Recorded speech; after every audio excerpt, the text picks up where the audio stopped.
Hey everyone, Peter Zeihan here, coming to you from the Document Trail, continuing with the Ask Peter series that was born out of my flight delay in Monterey a few days ago.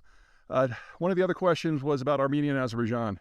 The two of them have, let's just say, a history of not getting along. They've fought several wars. And in the light of the Ukraine war, how do I see things unfolding in the not too distant future?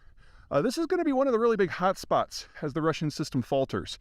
One of the things we have seen is that as the Russians put more and more of their men and material into the Ukraine conflict, they're having to pull it from somewhere.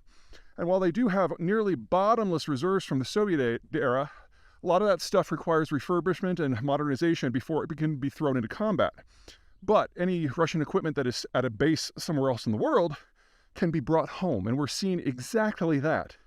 Now, in the case of Azerbaijan and Armenia, the crux of the issue is that the Armenians are Christian. The Azerbaijanis are nominally Shia Muslim, but really they're kind of non-religious. And the two have been duking it over a chunk of territory called Nagorno-Karabakh. Now, the Armenians claim that Nagorno-Karabakh is the birthplace of their nation, which it's not. But, Armenia has a very nomadic history. They've wandered all around eastern Anatolia and the Caucasus. But this is one of their older settlements. And so the belief that this is theirs is very real, very palpable, and is shared by the locals. The Azerbaijanis see this as part of their territory, as it has been since the 1920s, predating the Soviet period. And in a war, as the Soviet Union was breaking up, the Armenians were able to take control of it. And the Armenian diaspora in the world, most notably in France and the United States, was successful in getting a lot of Western aid, not to Azerbaijan, who was the victim of the war, but Armenia, who launched it because of the whole Christian thing. The Armenians aren't very good Christians either, but that's a side issue. In conflicts ever since, the Russians have established a relationship with the Armenians. The Russians like to side with minorities who are surrounded by majorities, very similar to a U.S. strategy, in order to pry groups apart. So, in this case, they sided with the Armenians against the Azerbaijanis. It got them a military base just outside of Nagorno-Karabakh, where they have about 5,000 troops. And now the Azerbaijanis are always concerned that should they launch a war to retake what they see as their territory, that the Russians will get involved, and then they'll just absolutely get slammed. Azerbaijan has half of its population in the city of Baku.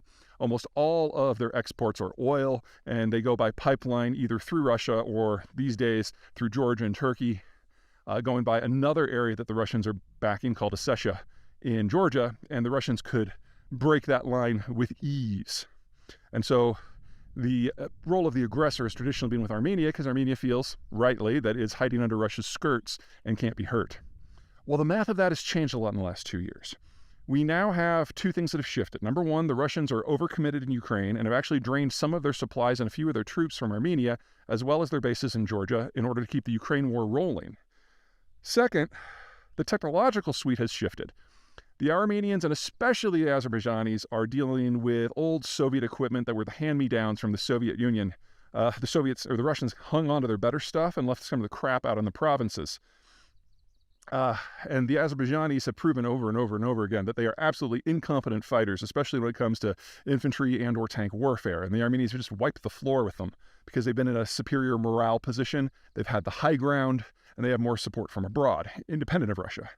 What has changed, though, is that the Azerbaijanis and the Turks are friends. They're the same similar ethnic group. And the Turks have become world leaders in small drone technology. And the Turkish drones have proven excellent at taking out armored tanks, anti-aircraft guns, and the like. So in a military conflict back in, 2019 now, summer 2019, there was about a 1-month-long war where the Azerbaijanis, using almost exclusively drones, rolled into parts of Nagorno-Karabakh and just blew the Armenian position to pieces, destroying almost their entire air defense network. The only part that survived is the part the Armenians turned off.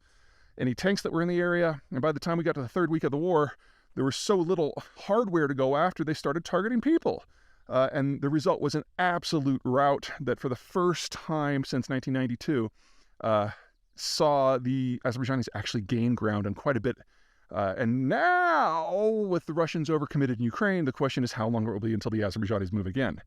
See, one of the things that people forget is between 1993 and today, the Armenian economy really didn't change in size. It was basically a very corrupt system. It had an old nuclear power plant that the Russians maintained for them, badly, I might add. And there was a lot of money that came in from the diaspora. While they were doing that, the Azerbaijanis were very successful at going out and courting foreign investment. and they brought in tens of billions of it. And over the course of the last 30 years, they've grown from this provincial backwater economy that was basically based on caviar to being a major oil and natural gas exporter. And so today the Azerbaijani economy is roughly a factor of 25 larger than that of Armenia, and their defense budget is larger than Armenia's entire GDP. So there's still no reason to expect our Azerbaijani troops to be very good. But their equipment is now becoming interesting. What that means moving forward is, as it becomes apparent, or if it becomes apparent, that the Russians really are losing in Ukraine and they are all in, then other entities around the world are going to take action in places where the Russians have held them at bay. And I think the single most likely place for that to happen is Nagorno-Karabakh, because as soon as the Azerbaijanis feel they can get their land back without suffering reprisals, I'm pretty sure they're going to take it. So for those of you who want to, encourage this to happen, the play is in Azerbaijan. If you can do defense cooperation in Azerbaijan like we have done in Ukraine for the last several years, that would raise the cost to Moscow of any sort of reprisal.